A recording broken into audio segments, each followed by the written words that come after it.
अच्छा जी, बिस्मिल्लाहिर्रहमानिर्रहीम। लास्ट हमने फंक्शन और उसके डोमेन रेंज डिस्कस किए थे। आज हम टाइप्स ऑफ फंक्शन डिस्कस करेंगे और उसमें सबसे पहले है अलजेब्राइक फंक्शंस।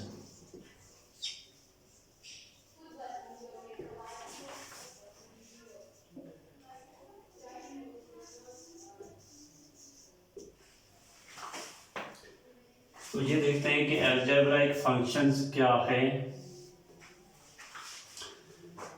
जब भी कोई फंक्शन डिफाइंड किया जाए बाय अलजेब्राइक एक्सप्रेशन तो हम ऐसे तमाम फंक्शंस को अलजेब्राइक फंक्शंस कहेंगे।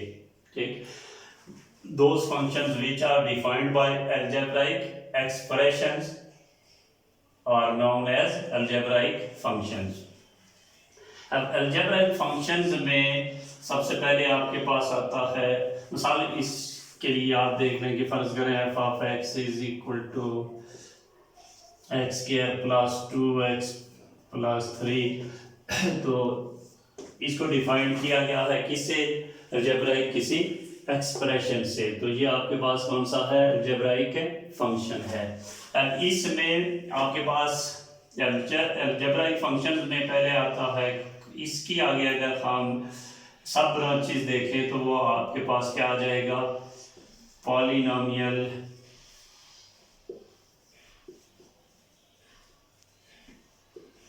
फंक्शंस। उससे पहले हम देख लेते हैं कि पॉलिनोमियल, आप जानते हैं कि पॉलिनोमियल किसे कहते हैं? कि पॉलिनोमियल के लिए जब भी आपके पास कोई एक्सप्रेशन है a n x n plus a n minus one x n minus one plus a n minus two x n minus two plus up to a naught, जबकि ये a n minus one a n minus two a naught ये सारे के सारे कहाँ से belong कर रहे हैं? सेट ऑफ है रियल नंबर से। और ये n minus one n minus two up to so on, ये सारे के सारे पॉजिटिव इंटीजर्स होने चाहिए। क्या होने चाहिए? Positive integers. यानी कहीं पर भी एक्सपोनेंट वेरिएबल का ना तो नेगेटिव इंटीजर हो और ना ही कोई फ्रैक्शनल नंबर हो, उस सूरत में हम इसको क्या कहेंगे? पॉलिनोमियल। मिसाल के तौर पर आपके पास है x 3 plus 5 x square plus 2। अब अगर देखें तो x रेज टू पावर 3 ये भी positive integer, x raise to power 2 ये भी पॉजिटिव इंटीजर, और यहाँ पर क्या है? x raise to power 0। तो एक्सपोनेंट या तो पॉजिटिव इंटीजर हो सकता है या 0 हो सकता है, कहीं पर भी नेगेटिव इंटीजर या फ्रैक्शन नंबर नहीं होगा। अब इसकी निस्बत अगर हम ये ले देखें 1/x प्लस 5x प्लस 7, तो ये पॉलिनोमियल नहीं है। उसकी वजह ये है कि इसको हम क्या लिख सकते हैं? x raise to power -1 plus 5x plus 7, तो ये एक्सपोनेंट क्या है यहाँ पर? -1, तो उस सूरत में ये पॉलिनोमियल नहीं होगा।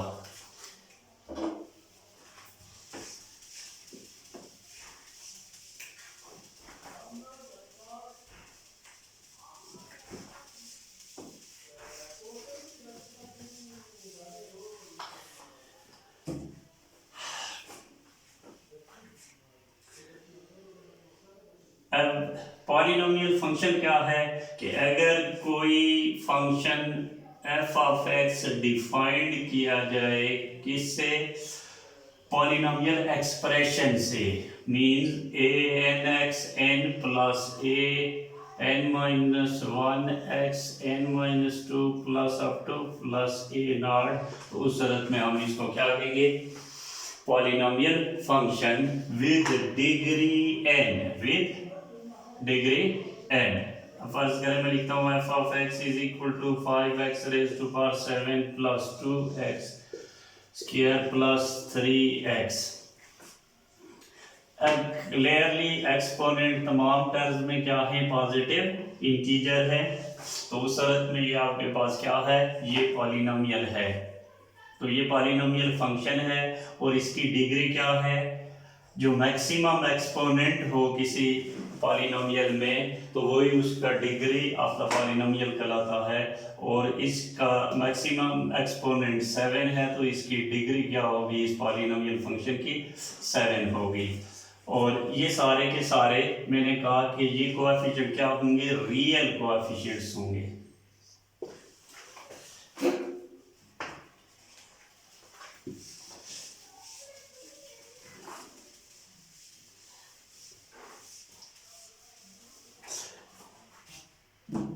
या कोई भी जो पॉलिनोमियल फंक्शन होगा उसके लिए उसकी जो डोमेन होगी, domain of any polynomial function, वो always set of real number होगी। क्योंकि उसके किसी भी जगह पर ना ही अनडिफाइंड होने का खतरा होता है और ना ही किसी रियल नंबर पर वो कॉम्प्लेक्स वैल्यूड बनता है। तो इसका मतलब तमाम पॉलिनोमियल फंक्शन के लिए जो डोमेन है वो क्या होगी, सेट ऑफ रियल नंबर। और जो रेंज है वो डिपेंड करती है on the definition of the function. हम इससे मुराद क्या है कि फर्ज करें मैं ले लेता हूँ f of x is equal to x square. अब इसकी जो हम ये रियल सिंगल वेरिएबल फंक्शन पढ़ते हैं उसके लिए हमने पढ़ा था कि ये मैपिंग होगी फ्रॉम आर टू आर। तो ये पॉलिनोमियल फंक्शन ही है, इसकी जो डोमेन है, डोमेन ऑफ एफ होगी क्या, सेट ऑफ रियल नंबर। लेकिन अब रेंज की तरफ देखें तो रेंज क्या हो जाएगी, सबसेट हो जाएगी सेट ऑफ रियल नंबर का। इसकी डेफिनेशन है क्या है, एक्स स्क्वायर है, यानी हर कोई नेगेटिव नंबर भी आप एज ए इनपुट देंगे तो आउटपुट क्या आएगा आपके पास, पॉजिटिव आएगा। तो इसका मतलब ये है कि इसकी जो रेंज आ जाएगी, रेंज ऑफ एफ क्या होगी, वो हो जाएगी 0 टू इंफिनिटी।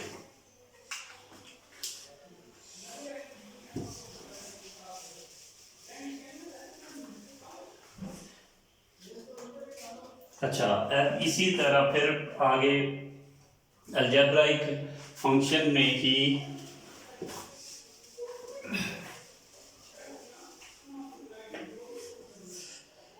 आपके पास आएगा लीनियर फंक्शन।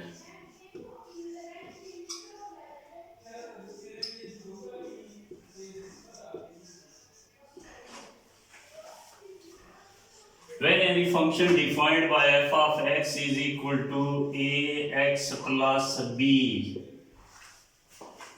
तो ये भी अलजेब्राइक एक्सप्रेशन है, तो इसका मतलब ये अलजेब्राइक फंक्शन ही है, ठीक। और अब उसकी पर्टिकुलर अगर नाम दें तो ये क्या है कि ये इसकी जो आगे डेफिनेशन है कि f of x is equal to ax plus b, maximum exponent इसका क्या है, 1 है, यानी इसकी डिग्री 1 होगी।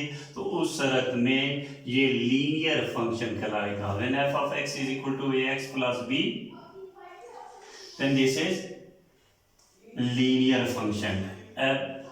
ये लीनियर फंक्शन इसलिए है कि जब भी आप इसका ग्राफ ड्रा करेंगे तो ये स्ट्रेट लाइन बनती है। अभी मैं इसकी एग्जांपल दूंगा। मिसाल के तौर पर आपके पास है f of x is equal to x, इसमें a आपके पास क्या आ गया, 1 आ गया, और ये b आपके पास क्या आ गया, 0। तो ये b 0 हो सकता है, ठीक। और a 0 नहीं होगा लीनियर फंक्शन के लिए। x का कोएफिशिएंट चूंकि हमने a रखा है यहाँ पर, तो ये a लीनियर फंक्शन के लिए 0 नहीं होगा। a अगर 0 हो जाए तो आपके पास उस सूरत में f of x is equal to b हो जाएगा, और a और b दोनों 0 हो जाएं तो f of x is equal to आपके पास क्या आ जाएगा, 0 आ जाएगा। तो लीनियर फंक्शन के लिए a कभी भी 0 नहीं होगा। अब मैं मिसाल दे रहा था कि अगर आपके पास f of x is equal to क्या है, x है, तो ये इसका ग्राफ देखें अगर तो वो स्ट्रेट लाइन बनेगी। अब क्योंकि एक ग्राफ के लिए ज़रूरी क्या है कि आपको पहले पता होना चाहिए कि आप इनपुट क्या लेंगे। इसके लिए डोमेन ऑफ एफ जो है वो क्या है, सेट ऑफ है रियल नंबर है। तो ये किसी भी रियल नंबर पर ना तो कॉम्प्लेक्स वैल्यूड बन जा रहा है और ना ही अनडिफाइंड है। और ये पॉलिनोमियल फंक्शन है और पॉलिनोमियल फंक्शन के लिए अगेन बता देता हूँ कि ऑलवेज उसकी डोमेन सेट ऑफ है रियल नंबर ही होगी। अगर हम इसके लिए एक ग्राफ ड्रा करना चाहें तो हम कुछ पर्टिकुलर वैल्यूज ले लेते हैं। मिसाल के तौर पर ये आपके पास x और ये आपके पास f ऑफ x। आप जीरो ले x, जब आपने जीरो लिया तो f ऑफ जीरो आपके पास क्या आया, जीरो। वन लें तो आपके पास क्या आएगा, वन। टू लें तो क्या आएगा, टू। थ्री लें तो थ्री। इसी तरह माइनस वन लिया तो माइनस वन, माइनस टू तो minus two, up to so on. अब अगर हम इसका ग्राफ देखें तो आपके पास यूं आ जाएगा,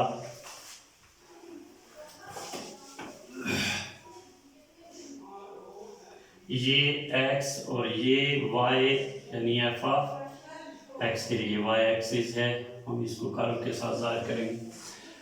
अच्छा, अब जब x आपके पास जीरो है तो y भी जीरो। जब x वन है तो उससे कि हम इसको डिवाइड कर देते हैं, ये वन, ये टू, ये थ्री, इसी तरह minus one, minus to, minus three. और वन पर आपके पास क्या आ जाएगा, वन से कि ये वन है, ये टू है। इसी तरह वाई एक्सिस की भी आप डिवीजन कर लें, वन पर वन, टू पर टू, थ्री पर थ्री। तो इसी तरह माइनस वन पर माइनस वन, माइनस टू पर माइनस टू। अब अगर आप इन पॉइंट्स को ज्वाइन करें तो ये आपके पास क्या बनेगी, स्ट्रेट लाइन बनेगी। तो लीनियर फंक्शन को लीनियर फंक्शन कहते ही इस वजह से हैं कि जब अगर हम उसका ग्राफ ड्रा करें तो वो एक स्ट्रेट लाइन बनेगी। तो यही आपके पास जो है f of x is equal to x, यानी कर्व आपके पास क्या है, x है। अब कर्व क्या होती है, basically y is equal to, जब आप f ऑफ x कहते हैं तो जब आप ये कह देंगे कि पॉइंट है, पॉइंट एक लोकेशन को कहते हैं जिसका साइज निग्लिजिबल होता है, ठीक। अब इन पॉइंट्स को हम जब ज्वाइन करें तो ये आपके पास क्या बन जाती है,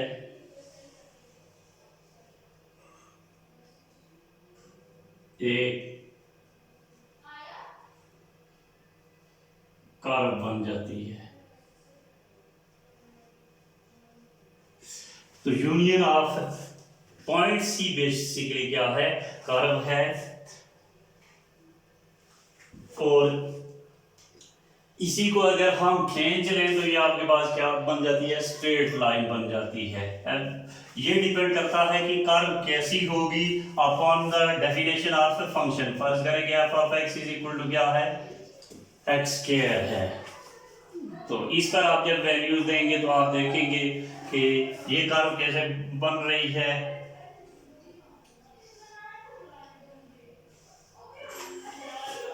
इसी पर मैं इसको चेंज कर देता हूं, 0 पर 0, 1 पर 1, 1 स्क्वायर 1, 2 पर 4, 3 स्क्वायर 9, माइनस 1 पर 1, माइनस 2 पर 4, इसी तरह माइनस 3 पर 9। तो इसका मतलब ये हुआ कि 0 पर 0, 1 पर 1, 2 पर 2 और इसी तरह 2 पर 4 और 3 पर 9। तो ये आपके पास क्या बन जाएगा, इसके लिए फिर नेगेटिव वैल्यू पर भी देख ले। अगेन माइनस 1 पर 1, माइनस 2 पर 4। तो ये आपके पास जो ग्राफ बनेगा वो यूं बनेगा, यानी ये पैराबोलिक होगा। एफ फंक्शन की डेफिनेशन को हमने चेंज किया f of x is equal to x square, तो उस सूरत में ये आपके पास क्या बन गया, पैराबोला बन गया। यानी किसी कर्व का जो ग्राफ है तो वो डिपेंड ही करता है उसकी डेफिनेशन पर कि उसको डिफाइंड किस तरह से किया गया है। अब ये था लीनियर फंक्शन, यानी फिर मैं बता देता हूं कि f of x is equal to क्या है, ए एक्स प्लस बी।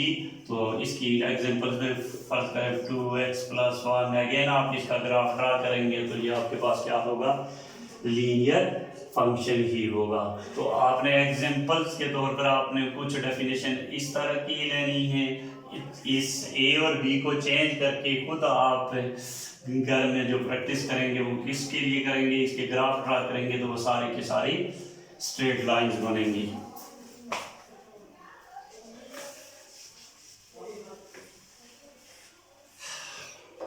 उसके बाद है आइडेंटिटी फंक्शन।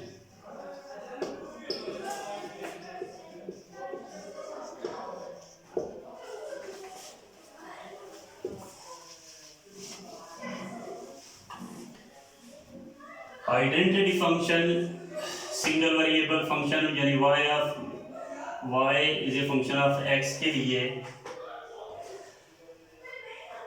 हम इसको डिफाइन करते हैं कि इसकी मैपिंग को कभी भी नहीं बोलना f r टू r है, और इसके लिए अगर हम कोई f ऑफ x रख लेते हैं क्या, x, यानी इनपुट जो दें किसी फंक्शन में वो ही उसका वापस आउटपुट आए। फर्स्ट करें एफ ऑफ 1 पर वापस 1 जनरेट होगा, एफ ऑफ 2 पर 2 जनरेट होगा, 0 पर 0। तो इसी को हम क्या कहेंगे, आइडेंटिटी फंक्शन। और इसको सिंबॉलिकली तौर पर यूं भी कर देते हैं, आइडेंटिटी फंक्शन। और फिर हम इसको यूं भी कह देते हैं कि आई जो मैपिंग है वो x टू x होगी, यानी जो आप इनपुट देंगे वही आपके पास क्या आएगा, आउटपुट आएगा।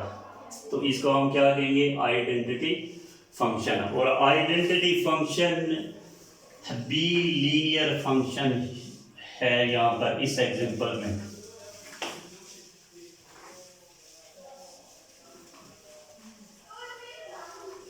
अब उसके बाद है कांस्टेंट फंक्शन।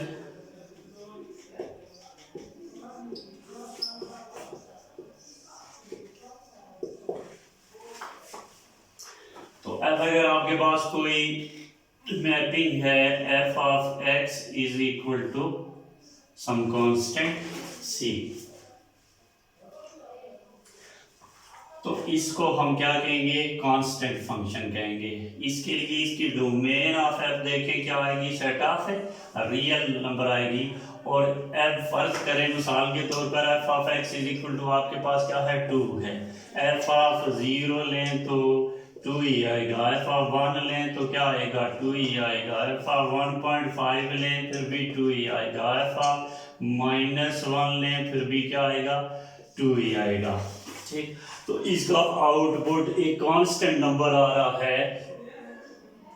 आप इनपुट बेशक वैरी करते रहें, जो आउटपुट है ऑलवेज अ कांस्टेंट नंबर। तो इस सूरत में हम इसको क्या कहेंगे, कांस्टेंट फंक्शन। अब अगर इसकी रेंज देखें तो वो क्या आएगी, सबसेट होगी किसका, सेट ऑफ रियल नंबर का ही, लेकिन वो सिंगलटन सेट होगा consisting only the element c।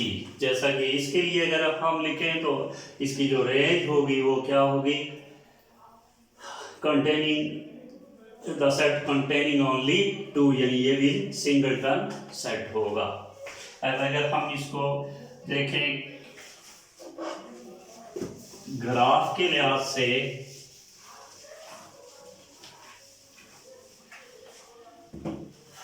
तो इसी एग्जांपल में f of x is equal to से के हम ये कह देते हैं 2, तो इसके लिए भी हम x और f ऑफ x लेते हैं, 0 पर 2 1 पर भी 2। ये याद रखें, ये मैं सेट ऑफ रियल नंबर में से होल नंबर उठा रहा हूँ। इन बिटवीन इसके 0 और 1 के ग्राफ, कंटिन्यूस ग्राफ के लिए ये सारे पॉइंट्स शामिल होते हैं। अब चूंकि ये इन्फिनिट पॉइंट्स हैं, हम उनको लिख तो नहीं सकते। 2 पर भी 2, -1 पर भी 2। तो अब अगर इसके ग्राफ पर जाएं तो x अगर 0 है तो y 2 है, 1 है तो फिर भी 2 है, 3 है फिर भी 2 है। इसका मतलब इसके लिए हम जब इन पॉइंट्स को ज्वाइन करते हैं तो ये जो कांस्टेंट फंक्शन है f of x is equal to 2, तो ये हॉरिजॉन्टल लाइन होगी। ये कौन सी है? हॉरिजॉन्टल लाइन, यानी पैरेलल टू x एक्सिस। अब f of x is equal to c, तो ये बेसिकली आपके पास कौन सी लाइन होगी? हॉरिजॉन्टल लाइन होगी।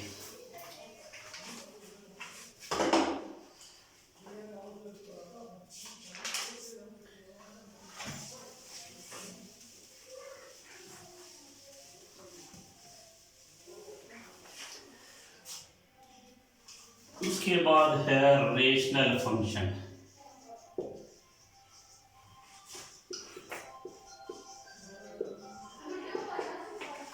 Any function defined by f of x is equal to p of x over q of x. p of x by q of x, provided that q of x is not equal to 0. और p of x और क्या of x क्या होनी चाहिए? ये p of x भी कोई function होगा जो कि क्या होगा? पॉलिनोमियल होगा।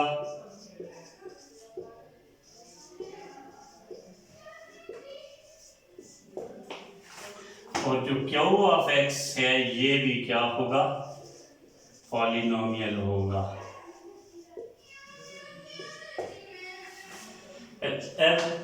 चूंकि every constant is a polynomial with degree 0। फर्ज करें कि आपके पास f of x is equal to 3 है, तो ये भी पॉलिनोमियल है।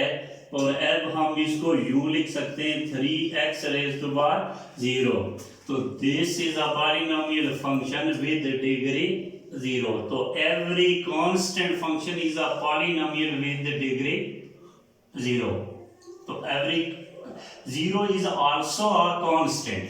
ठीक, every non-zero constant is a polynomial with degree 0, but f of x is equal to 0। ये नॉन जीरो नहीं बल्कि 0 कांस्टेंट है, तो 0 भी एक कांस्टेंट है। तो 0 is a polynomial with degree. अब क्या इसकी डिग्री होगी ये देखना पड़ेगा। इसकी डिग्री आर्बिट्ररी होगी। आर्बिट्ररी कैसे? फर्ज करें आप इसको f of x is equal to 0 into x raised to power 0 भी लिख सकते हैं, 0 into x raised to power 1 भी लिख सकते हैं, 0 into x raised to power 2 भी लिख सकते हैं, 0 into x raised to power n। तो ये बेसिकली कहीं पर जब हम दो एक्सप्रेशन, पॉलिनोमियल एक्सप्रेशन को ऐड करते हैं तो उस सूरत में हम दूसरे पॉलिनोमियल के लिए जो ऐड कर रहे होते हैं, जो मिसिंग टर्म्स होती है सेम डिग्री के लिहाज से, तो उनके साथ हम 0 into x raised to power something लिख लेते हैं। तो ये इसका मतलब ये होगा कि ये आपके पास इसकी जो डिग्री है वो क्या होगी? आर्बिट्ररी डिग्री होगी। तो every non zero constant is a polynomial with degree 0, but 0 is the polynomial with arbitrary degree. तो यहाँ पर ये जो q ऑफ x है ये 0 नहीं होना चाहिए। अब q ऑफ x 0 ना होने का मतलब क्या है कि अब चूंकि इसकी जो डोमेन ये सिंगल वेरिएबल फंक्शन ही है, तो इसके लिए ऑब्वियसली इसकी जो डोमेन होगी वो आपके पास क्या होगी? Domain of f set of real number ही होगी। जो मैंने पहले बताया था कि सिंगल वेरिएबल फंक्शन की मैपिंग ही R टू R होगी, लेकिन इसमें डिवाइजर में क्यू ऑफ एक्स यानी वेरिएबल कोई अगर एग्जिस्ट करता है तो किसी भी पॉइंट को नहीं रियल नंबर में से पुट करेंगे जिस पर क्यू ऑफ एक्स क्या हो जाए, जीरो हो जाए। अब अगर जीरो होगा तो जीरो का टेबल किसी भी नंबर पर नहीं जाएगा, यानी वो अनडिफाइंड हो जाएगी। तो डोमेन में से रेशनल फंक्शन के लिए वो point set of real number में से निकाल देंगे जिन पर क्यू ऑफ एक्स अनडिफाइंड हो। मिसाल के तौर पर f of x is equal to आपके पास x over x square minus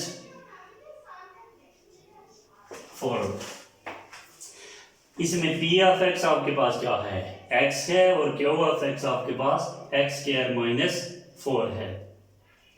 अब ये कहां पर जीरो होगा, x स्क्वायर माइनस 4, यानी q ऑफ x आपके पास x स्क्वायर माइनस 4 है। तो अगर x को आप 2 पुट कर लें तो ये आपके पास 2 square minus 4 is equal to 0, और इसी तरह अगर क्यों आप माइनस 2 पुट कर दें तो माइनस 2 स्क्वायर माइनस 4, ये भी 4 माइनस 4 यानी 0 हो जाएगा। तो उस सूरत में ये अनडिफाइंड हो जाएगा। तो इसका मतलब ये है कि इस एग्जांपल के लिए f of x is equal to x over x square minus 4, इसकी जो डोमेन होगी वो क्या आ जाएगी, सेट ऑफ रियल नंबर होगी। डिफरेंस कौन से पॉइंट रियल नंबर से निकाल देंगे, -2 और 2, चूंकि पॉइंट्स पर फंक्शन क्या हो जाएगा, अनडिफाइंड हो जाएगा। अब आपने एग्जांपल्स के तौर पर जितने भी एक्सरसाइजेज में डोमेन और रेंजेस मालूम करनी है तो वो आप मालूम कर सकते हैं, वो पिछले लेक्चर में भी मैंने बता दिया था।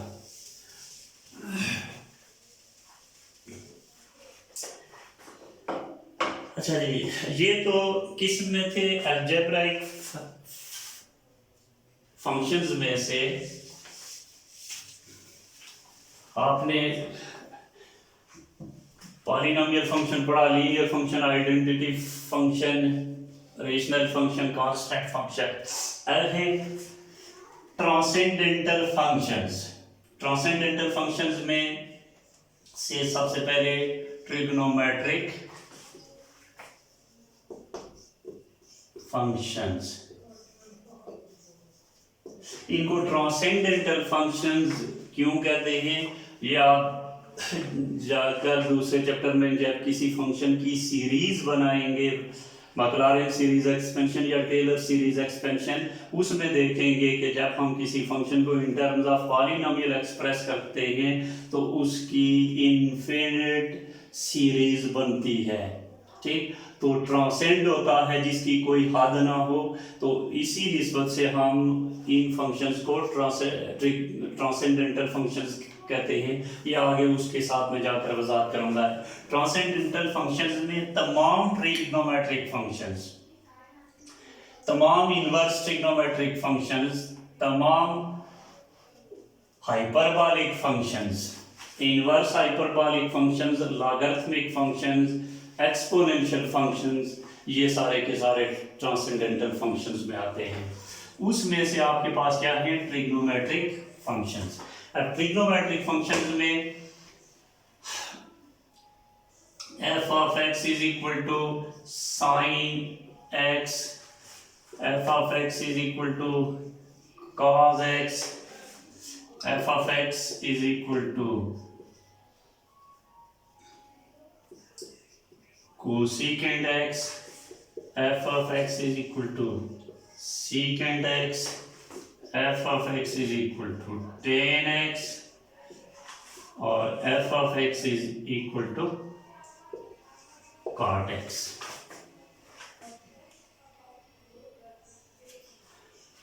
तो ये 6 ट्रिग्नोमेट्रिक फंक्शंस हैं। अब ये याद रखना कि ये आपने फर्स्ट ईयर में भी चैप्टर नंबर 13 में पढ़ा होगा कि ये जो ट्रिग्नोमेट्रिक फंक्शंस हैं यानी ऑर्डिनरी ट्रिग्नोमेट्रिक फंक्शंस, ये सारे बाइजेक्टिव फंक्शन नहीं हैं, ये सारे बाइजेक्टिव फंक्शन नहीं हैं। और जब ये बाइजेक्टिव फंक्शन नहीं है तो इसका मतलब इनके इनवर्स एग्जिस्ट नहीं करते, क्योंकि इनवर्स की एग्जिस्टेंस के लिए हमने पढ़ा था कि the inverse of the function exist only if the function is bijective.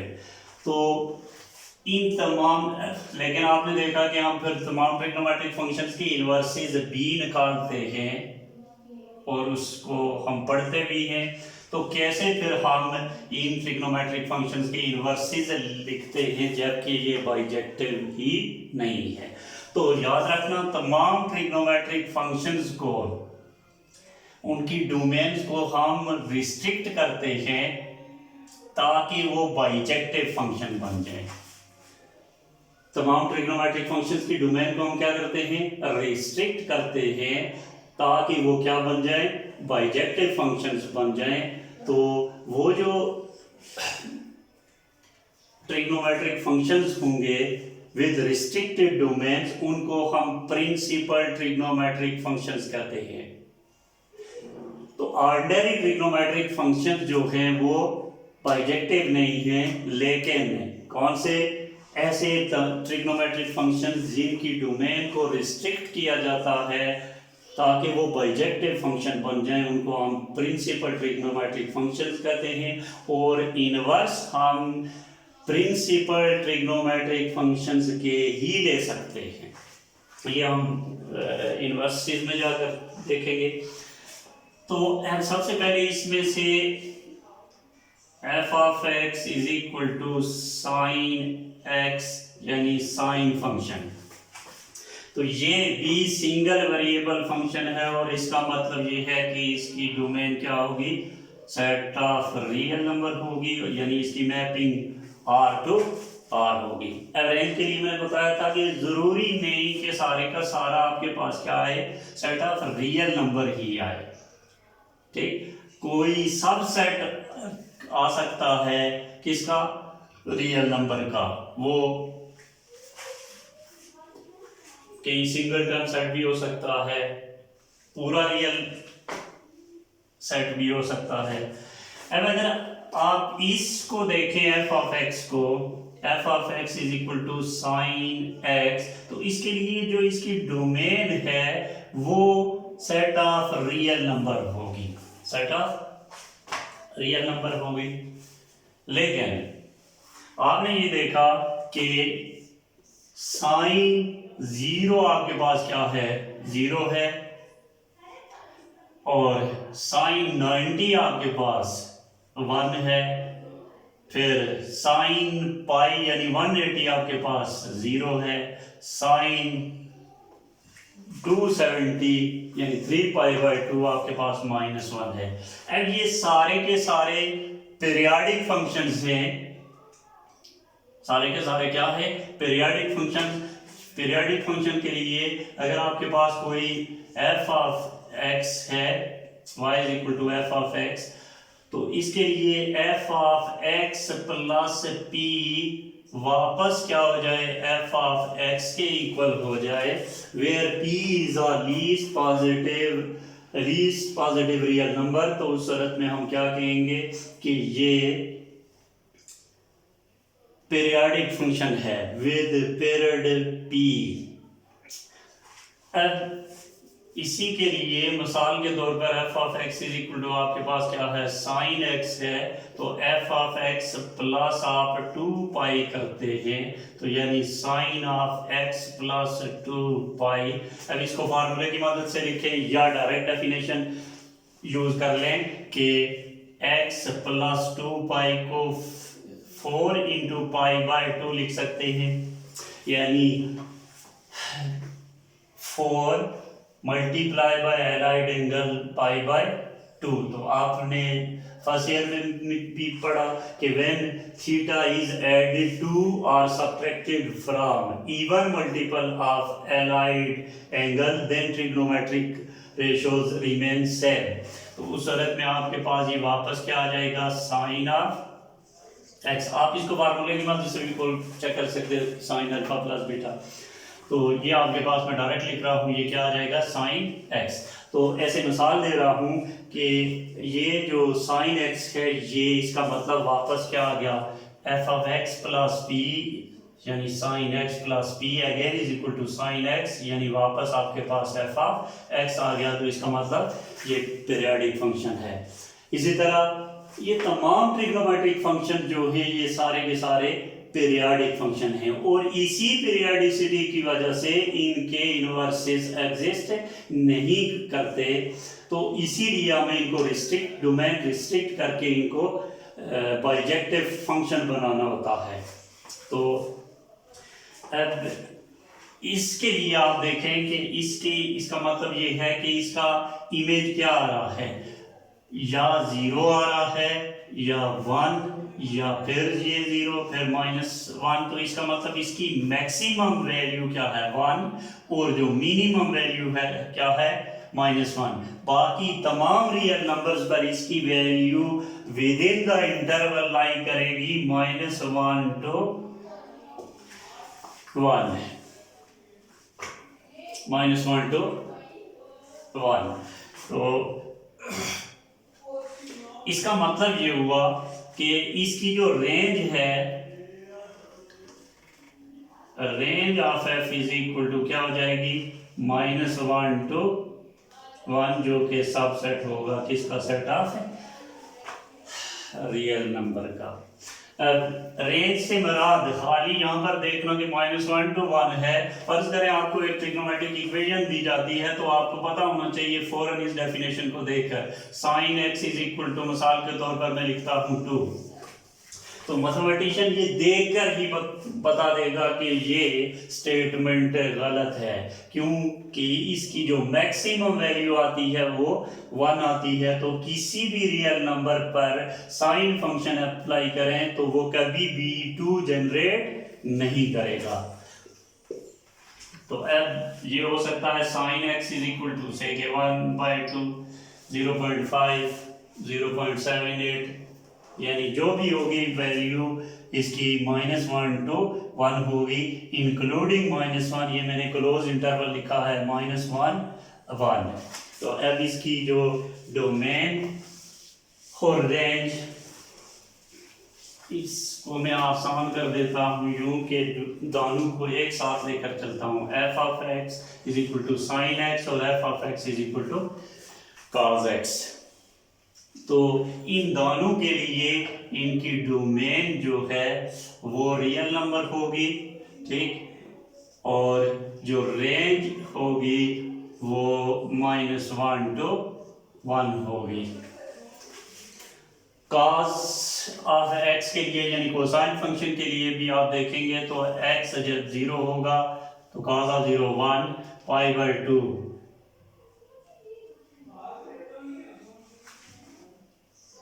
जब होगा तो ये 0, फिर पाई यानी 180 होगा तो -1, और इसी तरह 370 होगा तो अगेन 0। तो इसका मतलब इसकी वैल्यू -1, 1। तो π/2 पर भी ये 0, 370 पर भी ये वापस 270 पर भी वापस ये 0। तो इसका मतलब ये है कि जो cos फंक्शन है उसके लिए भी जो रेंज है वो -1 to 1 ही है।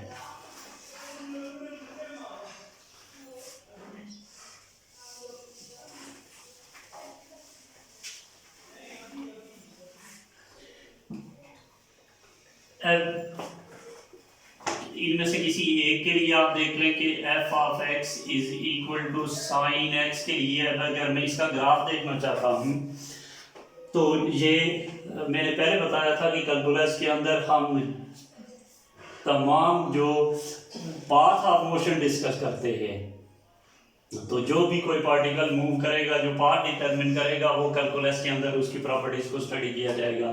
तो इसका मतलब ये simple f of x is equal to sine x basically किसी पाथ को ही रिप्रेजेंट करता है। वो पाथ कौन सा है? अगर इसके लिए मैं कोई पार्टिकुलर वैल्यूज ले लूं तो ये आपके पास क्या है कि x F of x x 0 तो साइन 0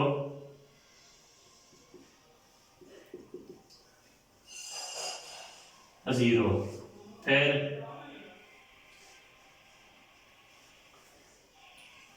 पाई बाय 6 में वो वैल्यू यूज कर रहा हूं जो आप ऑलरेडी जानते हैं।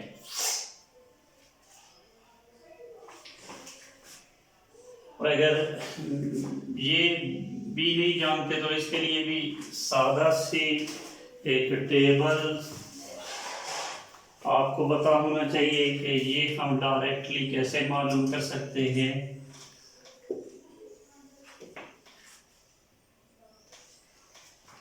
ये एक्स यानी एंगल होगा, ये साइन एक्स और कॉस एक्स।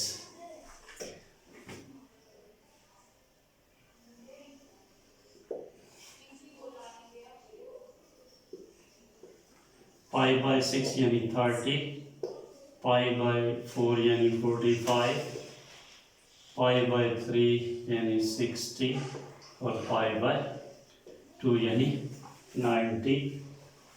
इनकी आप काउंटिंग कर लें। इनके लिए आप साइन की वैल्यू क्या है, कॉस की वैल्यू क्या है, इसके लिए ये टेबल ज़हन में होना चाहिए।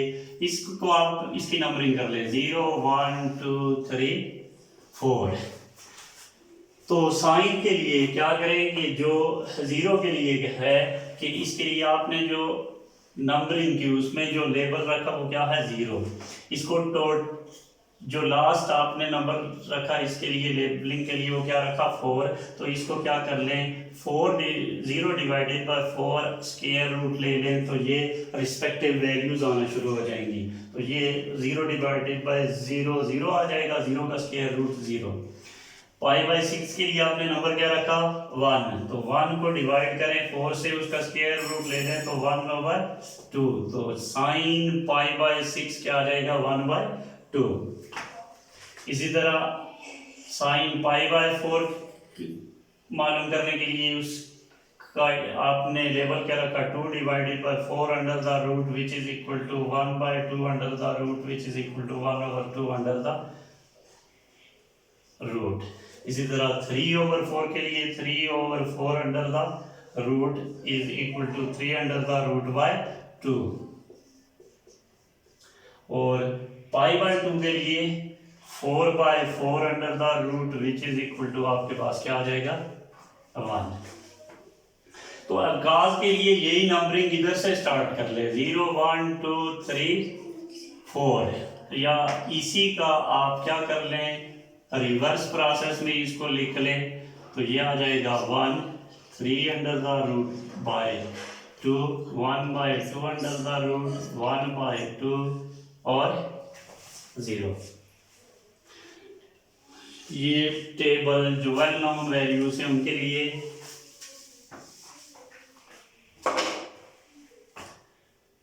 अब हम बात कर रहे थे साइन फंक्शन के ग्राफ के लिए। तो ये x है और f ऑफ x 0 पर साइन 0,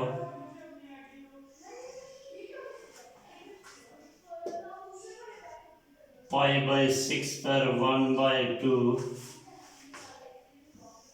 इसी तरह पाई बाय 4 पर 1/2 under the root, pi by 3 पर 3 अंडर द रूट बाय 2,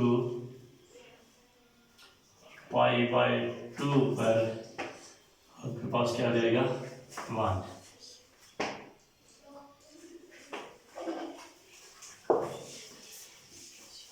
अब अगर इसको मैं थोड़ा एक्सपेंड कर दूं इस सेंस में कि आपके पास ये 0 इसकी डिवीजन ले लेता हूँ मैं। यहाँ पर आपके पास पाई बाय 2 पाई 3 पाई बाय 2 फिर 2 पाई अप टू 100। तो साइन 0 0 और ये पाई बाय 2 पर जाएगा क्या,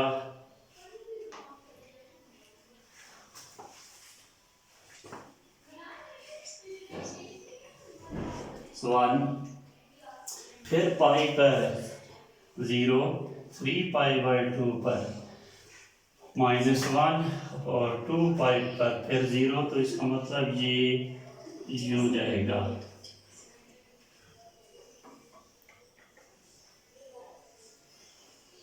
इसी तरह इसकी यूं ये वेव बनना शुरू हो जाएगी। तो ये बेसिकली क्या है, ये इसका साइन फंक्शन का ग्राफ होगा। तो ये बेसिकली वेव है, यानी इसको हम साइन वेव कहते हैं। ठीक, अब ये याद रखें कि आपके पास f of x is equal to, जब हम लिखते हैं फर्ज करें कि ए साइन बी एक्स, तो ये जो कांस्टेंट मल्टीपल होगा विद ट्रिग्नोमेट्रिक फंक्शन, ये इसके एम्पलीट्यूड को बढ़ाएगा। ठीक है, फर्ज करें कि आपके पास ये है f of x is equal to sine x और दूसरा है f of x is equal to 2 sine x. तो अब अगर आप पाई बाय 2 लें तो साइन एफ ऑफ एक्स यानी पाई बाय 2 के लिए साइन पाई बाय 2 आपके पास क्या आ जाएगा, 1 आ जाएगा। और यहाँ पर आपके पास एफ ऑफ पाई बाय 2 क्या आ जाएगा, 2 इंटू साइन पाई बाय 2। तो 2 इंटू 1 यानी क्या आ जाएगा, 2। अब ग्राफ क्या हो जाएगा, इसके लिए पाई बाय 2 पर क्या था, 1 था, और ये है साइन एक्स के लिए, और एफ पाई बाय 2 पर क्या है, 2 है। तो इसका मतलब ये ग्राफ यूं जाएगा, यानी आपने क्या किया, इसका एम्पलीट्यूड बढ़ा दिया। तो किसी भी ट्रिग्नोमेट्रिक फंक्शन के लिए f of x is equal to, ये जो कांस्टेंट आप मल्टीप्लाई करते हैं विद ट्रिग्नोमेट्रिक फंक्शन। ठीक, यहाँ पर मैं साइन एक्स की बात कर रहा हूँ, साइन एक्स, तो ये अफेक्ट करता है उस ग्राफ के लिए उसका एम्पलीट्यूड है। अब इसकी निस्बत अगर आप 1 बाय 2 ले लेते 2 की बजाय, तो ये क्या आ जाता, ग्राफ इसका एम्पलीट्यूड रिड्यूस हो जाता। और अब ये f of x is equal to, जबकि ए साइन बी एक्स है, इसमें इसके आर्गुमेंट में जो बी कांस्टेंट आ रहा है, ये इसकी फ्रीक्वेंसी को अफेक्ट करेगा, यानी ये इसका एम्पलीट्यूड इस वेव के लिए, और ये इफेक्ट करेगा किसको, इसकी फ्रीक्वेंसी को। अब इसी तरह कॉस फंक्शन का आप ग्राफ देखेंगे तो आप कुछ वैल्यूज इसी तरह लेकर आप उसको चेक कर सकते हैं। वो क्या आ जाएगा कि 0 पर 1 स्टार्ट, उसका क्या हो जाएगा, यूं हो जाएगा।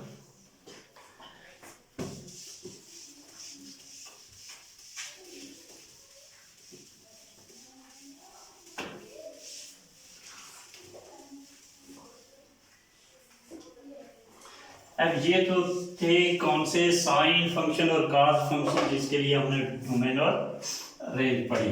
अब अगर आपके पास f of x is equal to क्या है, tan x है, और यहाँ पर f of x is equal to cot x है, तो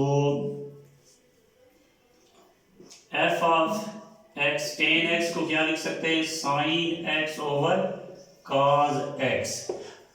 अब हमने कहा कि ये R टू R इसकी मैपिंग होगी, तो इसके डिवाइजर में cos x आ रहा है, तो किसी भी रियल नंबर पर जब पे cos 0 हो जाए तो ये फंक्शन अनडिफाइंड हो जाता है। तो इसका मतलब यहाँ पर cos x क्या नहीं होना चाहिए, 0 नहीं होना चाहिए। वो कब 0 होता है, x अगर आप ले लें क्या π/2 ले लें, 3π/2 ले लें, 5π/2 ले लें, अप टू सो ऑन। तो इसका मतलब ये है कि जब भी x आप क्या लेंगे 2n+1π/2 where n is an integer, तो उस सूरत में cos x आपके पास क्या आ जाएगा 0 हो जाएगा। तो tan x के लिए cos x डिवाइजर में है तो ये 0 नहीं होना चाहिए। इसका मतलब ये हुआ कि इस tan x की जो आप डोमेन लिखेंगे वो क्या होगी set of real number difference of x such that, कैसे x आपने रियल नंबर में से निकाल देने हैं जो इक्वल हूं किसके 2n+1π/2।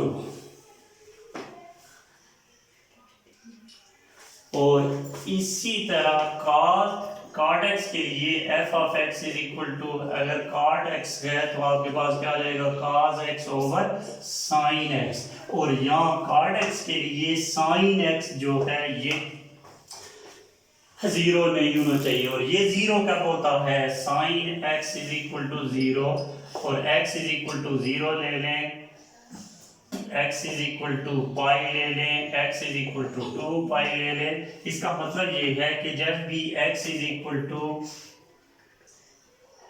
n पाई होगा,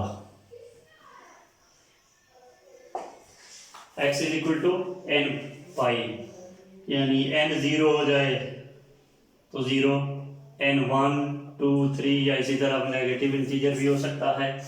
तो इसका मतलब साइन x कब 0 होता है जब x is equal to n pi हो। तो एज cot फंक्शन की इसका मतलब डोमेन क्या आ जाएगी set of real number difference x है। x निकालेंगे कौन से such that x is equal to n pi.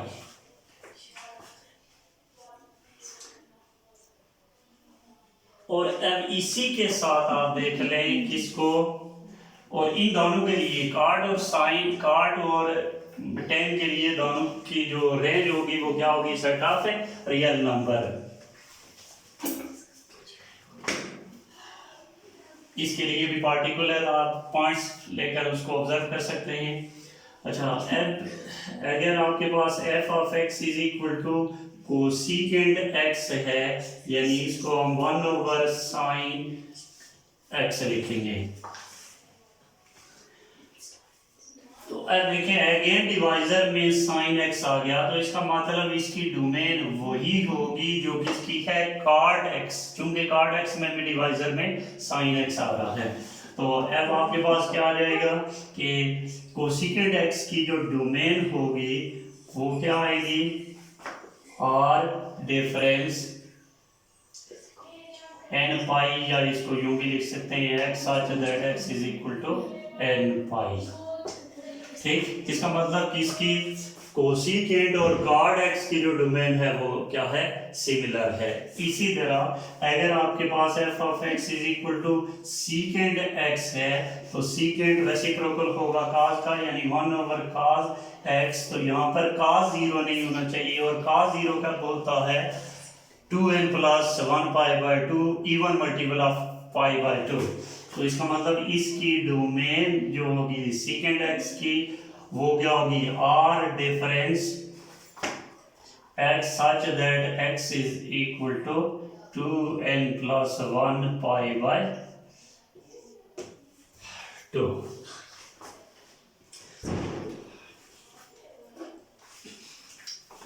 और अब इन दोनों की रेंज के लिहाज से एक खुसूसियत है वो आप देख लें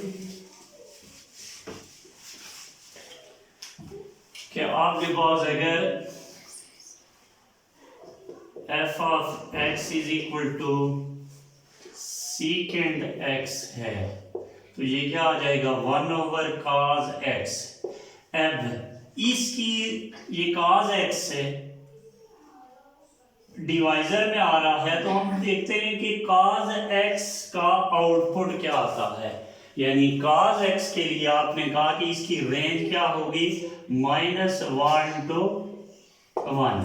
इसका मतलब ये है कि सीकेंट की जो इमेज है वो डिपेंड करेगा किस पर, cos x पर। तो cos x है -1 to 1, f0 पर सेकेंड 1 आ जाता है, पाई पर -1 आ जाता है।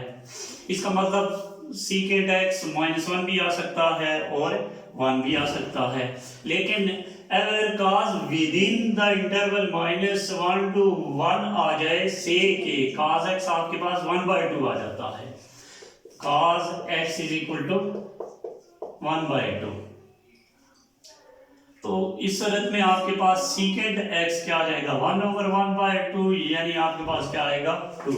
तो अब कोई भी रियल नंबर जो आएगा इन बिटवीन -1 और 1, उसके लिए सीकेंट x जो है वो कभी भी इस इंटरवल में नहीं लाई करेगा, क्योंकि आप 1/x जब करते हैं तो अगर x बिलोंग करे किससे, -1 और 1, जिसको x मार लेस देन और इक्वल टू 1,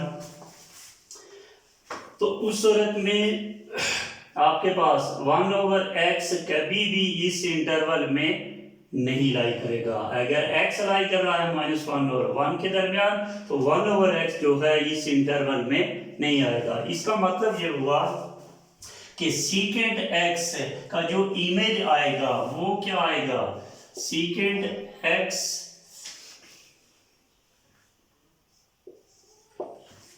ग्रेटर देन और इक्वल टू 1 आ सकता है, और सीकेंट x लेस देन और इक्वल टू -1 आ सकता है।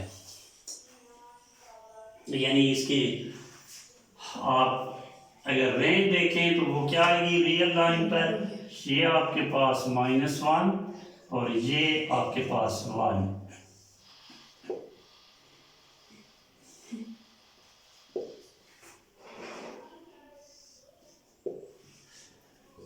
तो इसका मतलब ये है कि इसको देखें तो -∞ to -1 यूनियन 1 to ∞। तो इसकी रेंज में ये इंटरवल शामिल नहीं होगा।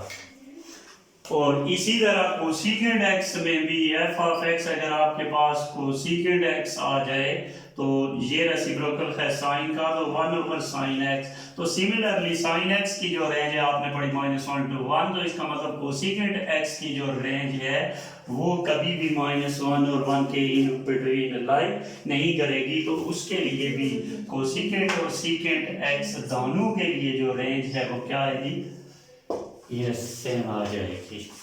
तो इसके रिलेटेड आप जितनी भी आपकी एक्सरसाइज है आप उसको चेक कर लें। तो आज इसके बाद एक और लेक्चर मैं आपके लिए शाम को सेंड कर दूंगा।